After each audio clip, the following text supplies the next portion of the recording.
नमस्कार, बहुत स्वागत है आपका। आप देख रहे हैं न्यूज का एक्स-रे और मैं हूं आपके साथ मृदुल शर्मा। न्यूज का एक्स-रे हम हर रोज आपके लिए लेकर आते हैं, जिसमें आपके सरोकार की खबरें ही होती हैं और सारी खबरों को हम देखते हैं, परखते हैं, जांचते हैं और उसके बाद उसकी फाइनल एक्स-रे रिपोर्ट आपको बताते हैं। आज न्यूज का एक्स-रे आपके लिए क्या लेकर आया है, आइए देखेंगे। आज न्यूज का एक्स-रे हमारी टीम ने पूरी तरह से तैयार किया और इसमें कई सारी खबरें हमारे सामने थी, लेकिन महत्वपूर्ण खबरें हम आपके लिए लेकर आए हैं। प्यासी दिल्ली पानी पानी हो गई, मुख्यमंत्री जेल में, दिल्ली में समस्या बरकरार है, यह रिपोर्ट मैं आपको बताऊंगा। और असदुद्दीन ओवैसी जयकार के बाद उलझ गए, फिलिस्तीन का जयकारा लगाया, उसके बाद उलझ गए, समझ नहीं आ रहा क्या करें, यह मैं आपको बताऊंगा। और आखिर में बताऊंगा अयोध्या पर सियासत हो रही है, लेकिन इस सियासी माइलेज में कौन आगे चल रहा है, कौन पीछे, और अयोध्या का संपूर्ण इतिहास आज आपको बताऊंगा। लेकिन सबसे पहली खबर क्या है, आइए बताते हैं। ये आप देखिए, सरकार सिस्टम सब कहां गायब है। कभी दिल्ली प्यासी मर रही है, कभी दिल्ली पानी पानी हो रही है। कहां है सिस्टम, यह मैं आपको बताऊंगा। बदहाली के जिम्मेदार को बेनकाब भी आज करेंगे हम अपनी एक्स-रे रिपोर्ट में। और आखिर में सीएम गए जेल, मेयर क्यों हो गई फेल, यह भी मैं आपको बताऊंगा, क्योंकि दिल्ली में इस वक्त हालात बुरे हैं। लेकिन पहले दिल्ली के जो बुरे हालात हैं, दिल्ली में जो हालात पे आप सोचिए, दिल्ली को क्या क्या बनाने की बातें कही गई थी और दिल्ली की क्या हालत हो गई है। पहले रिपोर्ट देखिए।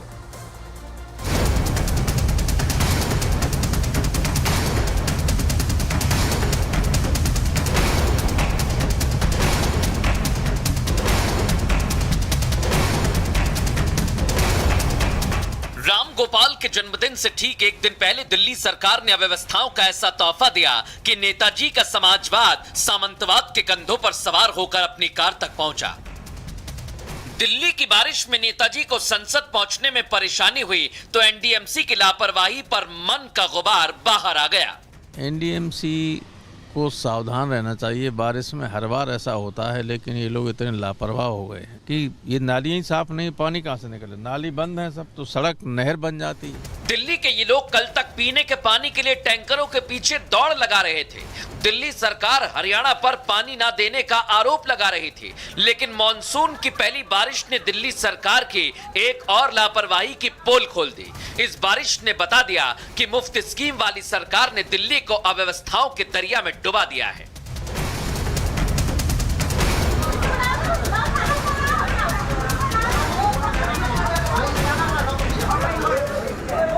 अभी तो मॉनसून की कुछ फुहारें ही पड़ी हैं, इतने में ही दिल्ली का दम फूल गया। अगर समय रहते केजरीवाल सरकार नहीं जागी तो हो सकता है मॉनसून में यमुना का रौद्र रूप भी देखने को मिले। और आपने देखा था किस तरह से दिल्ली के हालात खराब हो गए थे, लेकिन एक्स-रे रिपोर्ट तैयार करने से पहले इस समय हमारी देश की राजधानी दिल्ली में दो केस हमारे सामने आए। पहला केस क्या है, यह मैं आपको बता देता हूं। 2 महीने तक दिल्ली में पानी की कमी रही है, आपने देखा। गर्मी में पानी के लिए दिल्ली वाले तरस गए। दिल्ली के लोग टैंकरों के पीछे दौड़ रहे थे। टैंकर माफियाओं ने पानी पर कब्जा कर लिया। पानी की सुरक्षा के लिए पुलिस तक लगानी पड़ी और आपके नेता पानी पर सियासत करते रहे। हरियाणा पर पानी ना देने का आरोप भी लगाया। पानी के लिए जल मंत्री सत्याग्रह पर बैठ गई। लेकिन क्या हुआ, दूसरा केस, मॉनसून आया। दर्शकों, मॉनसून की दस्तक से ही दिल्ली पानी पानी हो गई। पहले कमी थी, अब पानी पानी। पहली बारिश में ही दिल्ली दरिया बन गई। दिल्ली के कई इलाके पानी में डूब गए हैं। सांसदों के घर पानी से लबालब हो गए हैं। गाड़ियां अंडरपास में गोते खा रही और राजधानी का ट्रैफिक जाम हो गया है। दिल्ली मेयर के दावों की सारी पोल खुल गई है और केजरीवाल जेल में है और दिल्ली में पानी पानी। यही सबसे बड़ी बात है। इसलिए मैं कह रहा हूं, जब सरकार बनी थी तब कई सारे वादे किए गए थे, दावे किए गए थे। एक बार जरा उन दावों और वादों से जुड़ी हुई ये रिपोर्ट देखिए और सोचिए कि आपसे किया हुआ वादा पूरा हुआ है। देखिए जरा।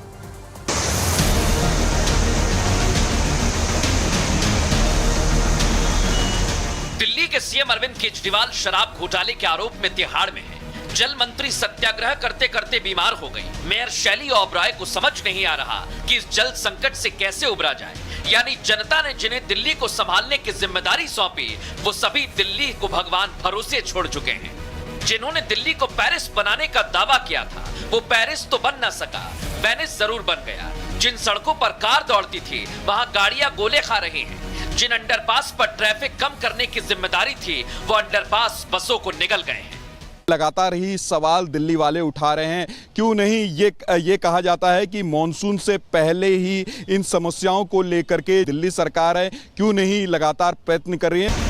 पिछले साल यमुना ने दिल्ली में जिस तरह की तबाही मचाई थी, उसका ट्रेलर मॉनसून की पहली बारिश में ही दिखने लगा।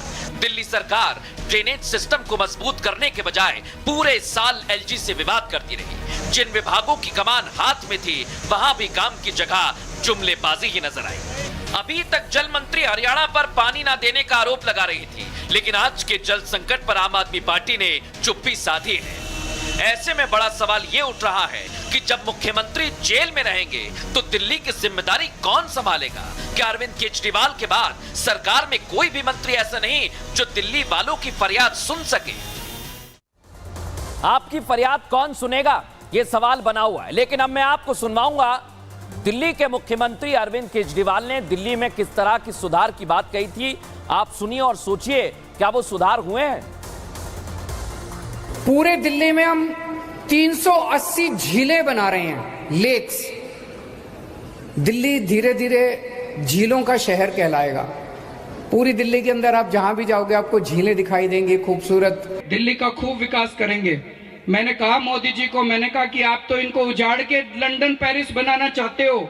हम दिल्ली की कच्ची कॉलोनियों को लंदन पेरिस बना के दिखाएंगे। इनमें सड़क बनवाएंगे, इनमें नालियां बनवाएंगे, इनमें पानी देंगे, सीवर देंगे, अच्छे पार्क देंगे, अच्छी बिजली देंगे, और इन्हीं लोगों को हम लंदन पेरिस बना के दिखाएंगे। इनको उजाड़ के लंदन पेरिस दिल्ली को कभी नहीं बनाएंगे। तो सुना आपने, ये कहा था दिल्ली के मुख्यमंत्री अरविंद केजरीवाल ने। लेकिन आपको एक बार मैं फिर सुनवाता हूं किस तरह से उन्होंने कहा था कि दिल्ली में हम झील बनाएंगे। सुनिए जरा। पूरे दिल्ली में हम 380 झीलें बना रहे हैं, लेक्स। दिल्ली धीरे धीरे झीलों का शहर कहलाएगा। पूरी दिल्ली के अंदर आप जहां भी जाओगे आपको झीलें दिखाई देंगी, खूबसूरत। सिर्फ हम याद दिला रहे हैं जो वादे किए गए थे। लेकिन अब आपको दिल्ली की मेयर इस पर क्या कह रही हैं वो सुनवाऊं, उनके दावे सुनवाऊं। लेकिन सोचिए, आपने उन्होंने जो दावा किया उसकी हकीकत क्या हुई, उनके दोनों बयान आप सुनिए। इस बार एडवांस में नगर निगम तैयार है और नगर निगम ने एक क्विक रिस्पांस टीम बनाई है जिसमें 12 जोनों में नोडल ऑफिसर्स को अपॉइंट कर दिया गया है। जो वाटर लॉगिंग्स के जो हमारे पॉइंट्स हैं, वनरेबल पॉइंट्स जो पिछले साल रहे, उनके लिए बिल्कुल हमारी अरेंजमेंट्स हो चुकी हैं। देखिए, पिछली बार से स्थिति काफ़ी कंट्रोल में है, आप देख सकते हैं। और जो जो आइडेंटिफाई आज पॉइंट्स हो जाएंगे उन पर ही काम सारे डिपार्टमेंट्स मिलकर करेंगे और इन पॉइंट्स पर पूरी कोशिश रहेगी कि दोबारा जलभराव ना हो। देख लिया आपने दर्शकों, क्या दावे किए गए, क्या वादे किए गए। लेकिन दिल्ली की समस्या इतनी बड़ी कैसे है, इसके लिए हमने आपके लिए एक्स्ट्रा रिपोर्ट तैयार की है। सबसे पहले मैं आपको लेकर जाऊंगा इतिहास में। इतिहास क्या कहता है दिल्ली के बारे में। हम इतिहास में आ गए। दिल्ली का इतिहास कहता क्या है समझिए।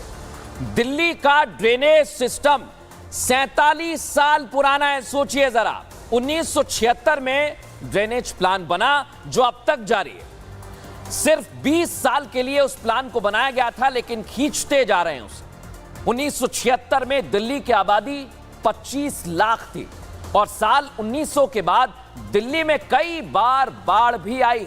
1924, 1947, 1976 में दिल्ली में बाढ़ आई। इतना ही नहीं दर्शकों, 1978, 1988 और 1995 में भी दिल्ली पूरी तरह से डूब गई। लेकिन 2023 में यमुना ने सबसे ज्यादा परेशान किया। ये 1 साल पुराना इतिहास। पिछले साल 1978 के सारे रिकॉर्ड भी टूट गए थे। ड्रेनेज सिस्टम पर दिल्ली सरकार को फटकार भी लगी। जनवरी में हाई कोर्ट ने दिल्ली सरकार को फटकारा था। आप सोचिए, कोर्ट ने सीवेज के लिए योजना बनाने की बात कही, लेकिन क्या हुआ? सिस्टम की देखभाल के लिए अलग एजेंसियों, यह भी कहा गया दिल्ली की बाढ़ पर हाईकोर्ट ने चिंता भी जाहिर की थी, लेकिन ये तो इतिहास कह रहा है। लेकिन समस्या जस की तस बनी हुई है। वर्तमान में क्या हो रहा है दिल्ली में, आइए जरा मैं आपको बता देता हूं। वर्तमान का हम रुख करेंगे। वर्तमान में हम आ गए, क्या कह रहा है वर्तमान, आइए जरा आपको बता देता हूं। दिल्ली के आसपास अर्बन एरिया बन गए और क्या हो रहा है, दिल्ली में आबादी 2 करोड़ से ज्यादा हो गई। इतना ही नहीं, दिल्ली में अर्बन एरिया का विस्तार हो रहा है लगातार, और अर्बन एरिया बनने की वजह से नालों में पानी जो भरा हुआ है वो निकल नहीं पा रहा। 28 मेजर ड्रेनेज हैं जो नदियों में निकलते हैं, और पूरी तरह से दिल्ली के लिए ये काफी नहीं हो पा रहे हैं। अब दिल्ली में मेट्रोपॉलिटन प्लान बनाना बेहद जरूरी हो गया है वर्तमान में। अभी भी अगर पानी निकालने के लिए पंप लगाने पड़ेंगे तो आप सोचिए क्या होगा। ड्रेनेज की सफाई कारगर नहीं साबित हो रही है, यह हमारा वर्तमान कहता है, और बारिश के पानी से बचने का कोई पक्का प्लान नहीं है। यमुना के किनारे रहने वालों पर इस समय सबसे ज्यादा खतरा मंडरा रहा है, और दिल्ली के पॉश इलाके भी सुरक्षित नहीं है, वहां पर भी पानी पानी है। एनडीएमसी की सारी तैयारी पहली बारिश में ही धुल गई है दर्शक। लेकिन अब वर्तमान आपने जान लिया, भविष्य क्या कहता है, क्योंकि दिल्ली में समस्याओं का अंबार लगा हुआ है। अब भविष्य में क्या होगा आपकी दिल्ली का, आइए मैं आ गया हूं भविष्य में क्या कहता है भविष्य, आइए जरा आपको बताता हूं। दिल्ली के लिए आने वाले 2 महीने बेहद अहम रहने वाले हैं दर्शक। मॉनसून फिर दिल्ली की परेशानी बढ़ा सकता है। इतना ही नहीं, हरियाणा से आने वाला पानी यमुना में आ जाएगा। ड्रेनेज सिस्टम को और मजबूत करना होगा भविष्य में। 11 डिपार्टमेंट को साथ में मिलकर काम करना होगा, और सभी को मिलकर ड्रेनेज का एक नया प्लान बनाना होगा भविष्य में। टाउन प्लानिंग की बारीकियों को समझना होगा। इतना ही नहीं, जयपुर और भोपाल जैसे शहरों से सीखना चाहिए राजधानी दिल्ली को। भूजल भी इससे बढ़ेगा और बाढ़ का खतरा भी टलेगा। दिल्ली वासियों को, यानी आप लोगों को जागरूक होना पड़ेगा। क्यों मैं ऐसा कह रहा हूं, क्योंकि नालों में मलबा डालने की आदत आपको भविष्य में छोड़नी चाहिए। यमुना के पास जो कंस्ट्रक्शन हो रहा है उस पर भी रोक लगनी चाहिए, तब जाकर दिल्ली की समस्या का दर्शकों समाधान हो सकता है भविष्य में। लेकिन अभी इस समय दिल्ली पानी पानी हो गई है। नेता, आम जनता सब परेशान हो रहे हैं। इस पर हमने बातचीत भी की है, कई नेताओं के बयान है, सुनवाते हैं आप। जब जब बारिश होती है ये थोड़ी देर में डूब जाता है। ये दृश्य कब तक देखेगा दिल्ली? 10 साल से आम आदमी पार्टी है, 15 साल से कांग्रेस है, और फिर भी देखो मिंटो रोड का वही हाल। अब देखिए बीजेपी का क्या कहें, उस पर लड़ाई झगड़े की तो बात नहीं है। अब हम ये कहें कि साहब आपने 6 महीने पहले एयरपोर्ट का उद्घाटन किया, वो पूरा का पूरा एयरपोर्ट ही ढह गया। दिल्ली में आम आदमी पार्टी की सरकार, डबल इंजन की इनकी सरकार, इनको शर्म नहीं आती। दिल्ली के लोग बेहाल हो गए, और इतना बुरा हाल है इनके मंत्रियों के कान में जू नहीं रह गई। अत्यंत शर्मनाक जनक है कि भारत के प्रधानमंत्री जिस टर्मिनल 1 के हिस्से का 10 मार्च को उद्घाटन करते हैं, आज 2-3 महीने के अंदर वो धराशायी हो गया। इसलिए मैं कहता हूं, जहां भाजपा वहां भ्रष्टाचार। तो ये आपने देख लिया दिल्ली का हाल। ये मैंने आपको बताया, जो सवाल मैंने उठाए थे, उम्मीद करता हूं सारे जवाब आपको एक्सरे रिपोर्ट में मिले। अब दूसरी रिपोर्ट क्या कहती है, आइए बता। उलझ गए ओवैसी, विवादित नारा लगाने पर क्या सांसदी चली जाएगी, ये मैं आपको बताने वाला हूं। किसने पोती ओवैसी के घर पर कालिख, ये भी मैं आपको दिखाऊंगा, और आखिर में बताऊंगा ओवैसी के जय मीम का नारा लगाया था उसकी पूरी एक्सरे रिपोर्ट। लेकिन सबसे पहले मैं आज आपको बताने वाला हूं, असदुद्दीन ओवैसी की मुश्किल कम होने का नाम नहीं ले रही है। ऐसा मैं क्यों कह रहा हूं समझिए। 18वीं लोकसभा का गठन हुआ दर्शकों, सभी सांसदों ने अपने अपने पद की शपथ ली। इस बीच एआईएमआईएम के अध्यक्ष असदुद्दीन ओवैसी हैदराबाद से लोकसभा के सांसद जब शपथ लेने के लिए आए तो नए विवाद को जन्म दे दिया। शपथ के बाद उन्होंने ऐसी विवादित नारेबाजी की जिससे पूरे देश में कोहराम मच गया दर्शक। जगह जगह पर विरोध प्रदर्शन शुरू हो गए। इतना ही नहीं, मंगलवार को क्या हुआ दिखाता हूं आपको, ये आप देखिए। मंगलवार को असदुद्दीन ओवैसी सांसद की शपथ लेते हैं। उन्होंने जय मीम से लेकर जय फिलिस्तीन तक आपत्तिजनक नारेबाजी की। इसके बाद भारी विरोध का सामना करना पड़ रहा है। ये तस्वीर है उनके सरकारी आवास की जो आप देख रहे हैं, जहां प्रदर्शनकारियों ने ओवैसी के घर पर पहले कालिख पोती, और प्रदर्शनकारियों का यह भी कहना था कि संसद में फिलिस्तीन की जयकार लगाने वाले ओवैसी को आखिर भारत माता की जय या फिर जय हिंद बोलने में क्या तकलीफ है। सबसे बड़ा सवाल यही खड़ा होता है और सवाल भी असदुद्दीन ओवैसी से पूछा जा रहा है। लेकिन कैसे पूरा घटनाक्रम उनके घर के बाहर हुआ, पहले आप वो देखिए। ये तस्वीर है गुस्से की। संसद में ओवैसी की आपत्तिजनक नारेबाजी के खिलाफ विरोध की और भारत की जयकार की बजाय फिलिस्तीन के जयगान पर आक्रोश की। जिस दिन एआईएमआईएम प्रमुख और हैदराबाद से 5वीं बार लोकसभा सांसद चुने गए, असदुद्दीन ओवैसी ने संसद में शपथ लेते हुए जय मीम और जय फिलिस्तीन का नारा लगाया। उसके बाद से लगातार विरोधियों के निशाने पर है। जहां संसद में एनडीए के सांसदों ने ओवैसी के खिलाफ मोर्चा खोला तो सड़कों पर जमकर विरोध देखने को मिल रहा है। इस बीच दिल्ली में ओवैसी के सरकारी आवास के बाहर भी प्रदर्शन हुआ, जहां प्रदर्शनकारियों ने ओवैसी के घर के बाहर कालिख पोती। सिर्फ इतना ही नहीं, फिलिस्तीन को लेकर ओवैसी के जयकार पर प्रदर्शनकारियों ने उनके घर की नेम प्लेट पर भारत इजराइल की दोस्ती का पोस्टर लगा दिया। साथ ही पोस्टर के जरिए ओवैसी की सांसदी समाप्त करने की मांग भी कर दी। तो देखा आपने, ये असदुद्दीन ओवैसी के घर हुआ है। इसकी पूरी एक्सरे रिपोर्ट आपको बताऊं उससे पहले आज हमने केस स्टडी की है ओवैसी के साथ। पहले क्या हुआ, ओवैसी ने क्या कहा, यह समझिए। अज्ञात उपद्रवियों ने मेरे घर पर काली स्याही फेंकी, ये कह रहे हैं ओवैसी। आवास को इतनी बार निशाना बनाया गया कि अब गिनती भूल चुका हूं। मैंने अधिकारियों से पूछा कि उनकी नाक के नीचे कैसे हो गया। मेरे पूछने पर अधिकारियों ने असहजता व्यक्त की है। ओवैसी ने केंद्र सरकार को भी कटघरे में खड़ा कर दिया है। अब कह रहे हैं कि स्पीकर बताएं सुरक्षा की गारंटी होगी या नहीं। गुंडों से मैं ये कहना चाहता हूं कि मुझे डर नहीं लगता। इस तरह के कायरतापूर्ण व्यवहार को रोका जाए। कुछ स्याही या पत्थर फेंकने के बाद भागना मत। अब इससे क्या हो रहा है, असदुद्दीन ओवैसी की मुश्किल बढ़ गई। शपथ में फिलिस्तीन की जय बोलकर ओवैसी घिर चुके हैं। फिलिस्तीन के जिक्र पर उनकी सांसदी जा सकती है। विरोधियों ने संविधान के अनुच्छेद का हवाला दिया है। अनुच्छेद 102 में सांसदी को अयोग्यता का प्रावधान है। अनुच्छेद 102 के तहत ओवैसी पर आरोप लगे दूसरे देश पर निष्ठा जताने से सदस्यता जा सकती है और शपथ में फिलिस्तीन के प्रति निष्ठा दिखाने का आरोप है। वरिष्ठ वकील हरिशंकर जैन ने राष्ट्रपति से शिकायत की। विवादित नारों को लोकसभा के रिकॉर्ड से भी हटा दिया गया है। लेकिन अब मैं आपको सुनवाऊंगा असदुद्दीन ओवैसी किस तरह से नारे लगाते हैं और यह पूरा विवाद खड़ा होता है। सुनिए। देश में जो नरेंद्र मोदी की सरकार है और खुद प्रधानमंत्री इस तरह के लोगों को रेडिकलाइज कर चुके हैं। जब प्रधानमंत्री खुद कहते हैं कि घुसपैठी है मुसलमान और इनके कपड़े देखकर पहचानो, तो इन लोगों को हिम्मत मिलती है। ये एम्बोल्डन हो चुके हैं और इनको लगता है कि जब तक मोदी सरकार है हम कुछ भी कर सकते हैं। इजराइल का फ्लैग लेकर मेरे घर पर चिपकाते हैं तो इससे मालूम होता है कि ये लोग ज़ायनिस्ट आइडियोलॉजी को मानने वाले हैं। और ज़ायनिस्ट आइडियोलॉजी ने ही गाज़ा में 12 लाख लोगों को बेघर कर दिया, 40,000 लोगों को मौत की घाट उतार दिया।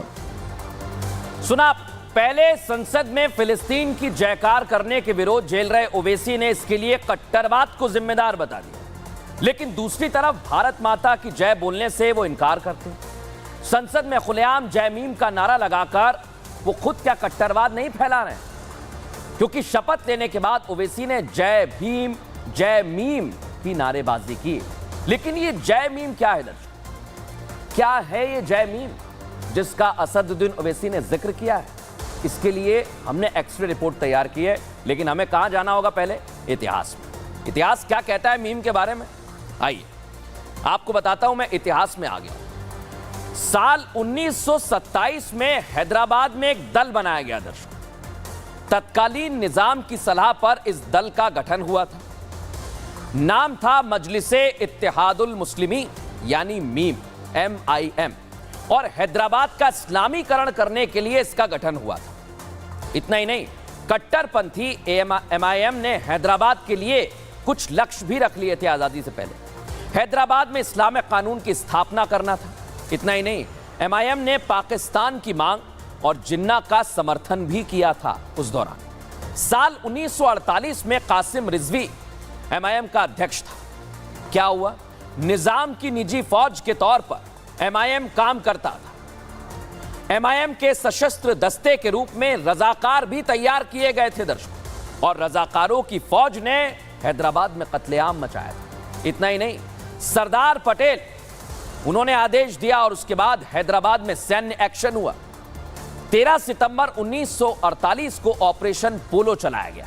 इसमें क्या होता है, 5 दिन के अंदर हैदराबाद निजाम राज से आजाद हो जाता है और हैदराबाद विलय के बाद कासिम रिजवी पाकिस्तान चला गया। यानी मीम आज के एआईएमआईएम का पूर्ववर्ती संगठन है। ये मीम का इतिहास है, ये आपने देख लिया। लेकिन अब मैं आपको बताऊंगा वर्तमान में असदुद्दीन ओवैसी के साथ क्या हो रहा है, क्योंकि इस पर सियासत भी बहुत ज्यादा हो रही है। वर्तमान में मैं आ गया हूं, वर्तमान में क्या हो रहा है ओवैसी के साथ दिखाते हैं आपको। ओवैसी के नारे के बाद सियासत बड़ी हावी हो गई है।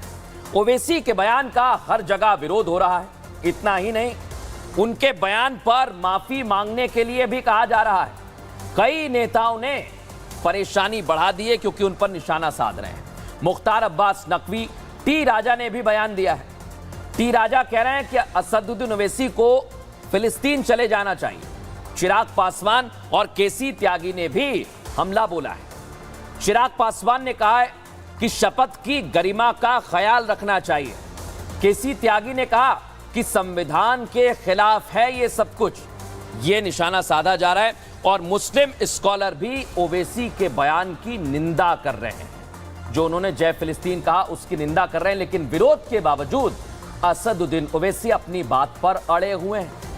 अब मैं आपको बता रहा हूं कि अगर असदुद्दीन ओवैसी अड़े रहेंगे तो भविष्य में क्या होगा, भविष्य क्या कहता है, आइए जरा आपको बता दें।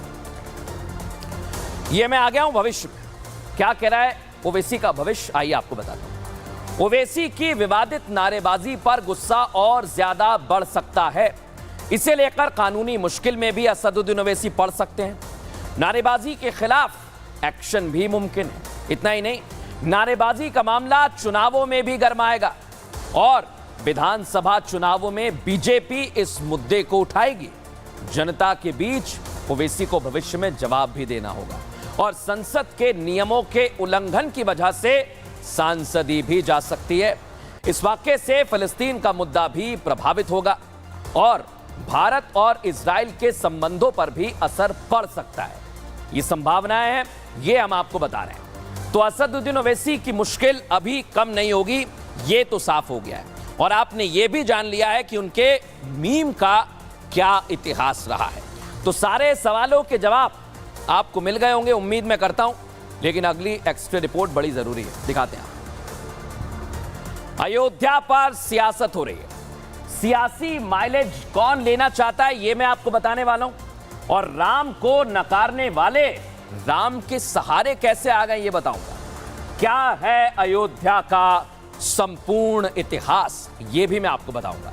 लेकिन पहले आपको बताता हूं किस तरह से इस मुद्दे को लेकर सियासी माइलेज लिया जा रहा है। आइए, लोकसभा चुनाव 2024 में अयोध्या से समाजवादी पार्टी के अवधेश प्रसाद ने जीत दर्ज की, जिसने विपक्षी इंडिया अलायंस को अलग तरह के आत्मविश्वास में भर दिया। वो इस जीत से इतने उत्साहित हैं कि जय श्री राम का उद्घोष जो अरुण गोविल ने किया उसको दरकिनार किया। मामला लोकसभा के अंदर का है, जहां सदन में मौजूद विपक्षी सांसदों ने जय श्री राम के बजाय जय अवधेश के नारे बुलंद किए। ये सोचिए आप, ये वहां पर तस्वीर देखने को मिली। विपक्ष का मन इतने से भी नहीं भरा दर्शकों। लोकसभा में जय श्री राम की जगह जय अवधेश का नारा लगाने वाले इंडिया अलायंस के नेता अब अवधेश प्रसाद को अयोध्या का राजा बता रहे हैं। सोचिए आप सोचेंगे कि आखिर एक जनप्रतिनिधि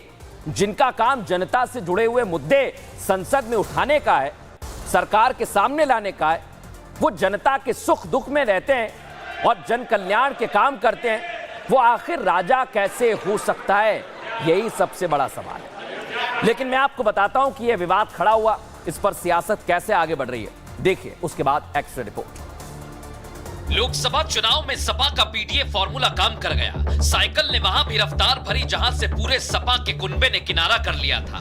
फैजाबाद सीट पर सपा ने जीत क्या दर्ज की। अखिलेश यादव को भरोसा हो गया कि वो अब केंद्र की राजनीति के लिए तैयार हैं। सांसद बने, लोकसभा पहुंचते ही अखिलेश ने जो तेवर दिखाए उसे देखकर पूरा विपक्ष ऊर्जा से भर गया। अवधेश प्रसाद को साथ में बैठाना, हाथ में हाथ डाले रखना, ये बता रहा है कि अखिलेश पिछड़ों की राजनीति को आगे बढ़ाने में जुटे हैं। लेकिन विपक्ष की सेल्फ गोल वाली आदत संसद में भी देखने को मिली। पहले जय श्री राम के बदले जय अवधेश का नारा लगाया, उसके बाद अवधेश को अयोध्या का राजा बता दिया। यानी एक बार फिर सपा ने सनातन के अपमान वाली राजनीति को हवा दी।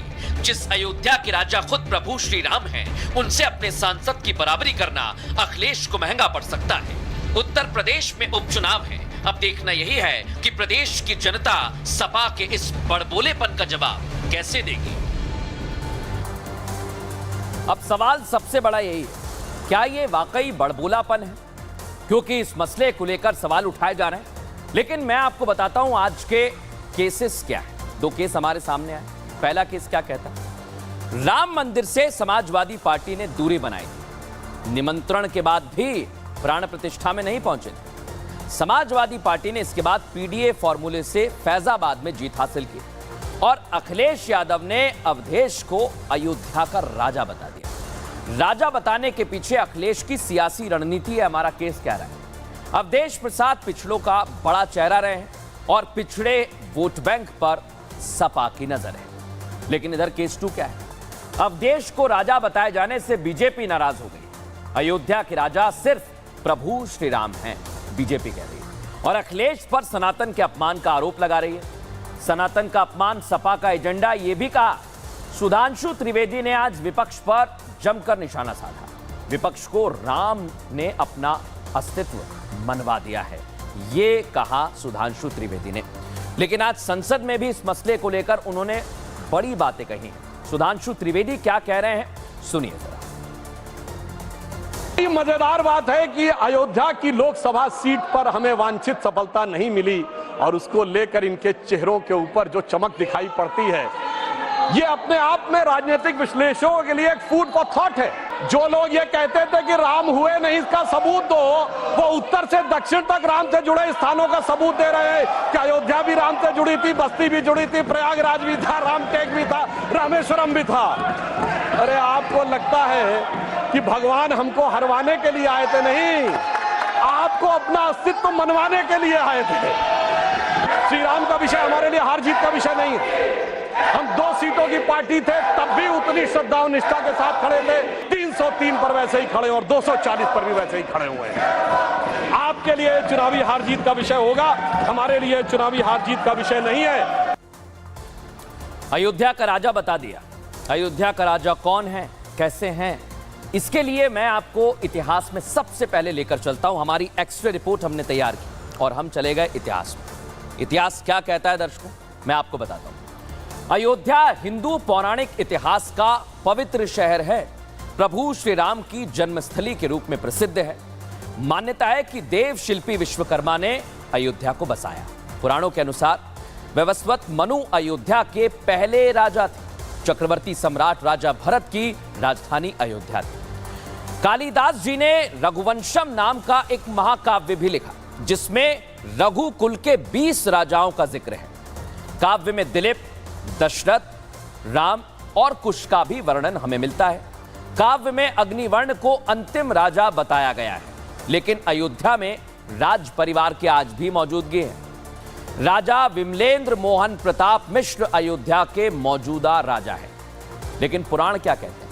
पुराणों में प्रभु श्री राम ने हनुमान जी को अयोध्या सौंपी थी। साकेत जाते समय प्रभु श्री राम ने हनुमान जी को अयोध्या का राजा बनाया। तो आपने जान लिया अयोध्या का राजा कौन है।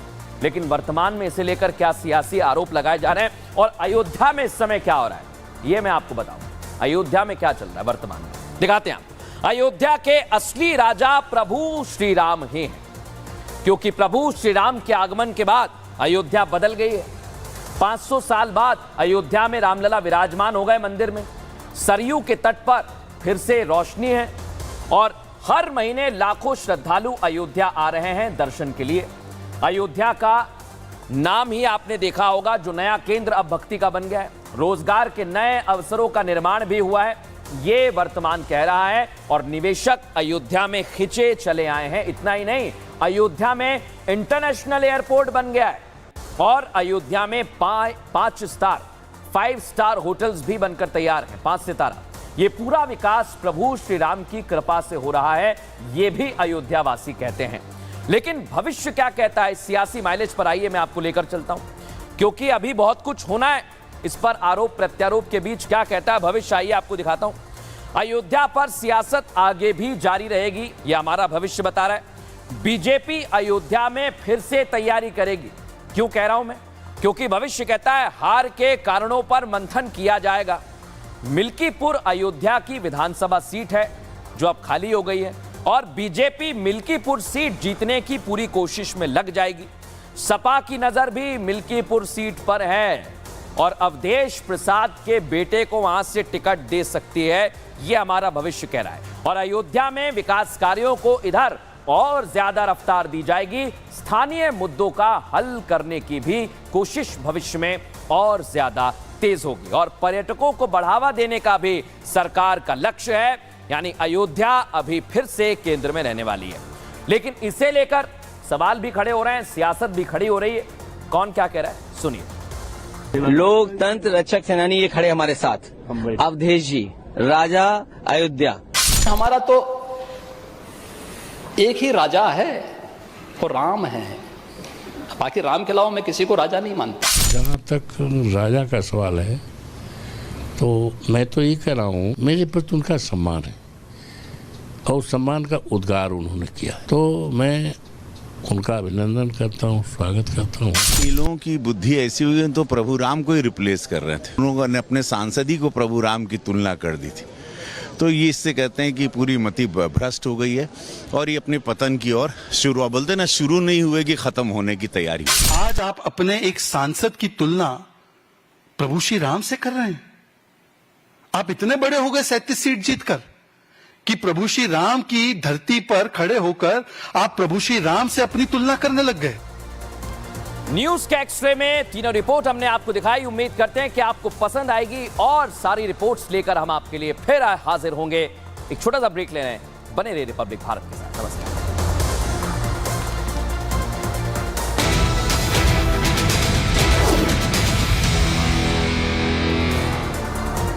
लोन मिलेगा या नहीं, ये आपके क्रेडिट स्कोर पर डिपेंड करता है। आज ही जाइए पैसाबाजार.com पर और अपना क्रेडिट स्कोर चेक कीजिए फ्री में, क्योंकि लोन की जरूरत किसी को भी कभी भी पड़ सकती है। चल एक्टिंग थोड़ा भेल बनो। पैसाबाजार.com। शुरुआत ऐश्वर्या के एजेंडा से। दर्शकों, मैंने आपको बताया था जिस दिन रिजल्ट आया था कि अब भारतीय जनता पार्टी को अपने कमर की पेटी सचमुच कस लेनी पड़ेगी।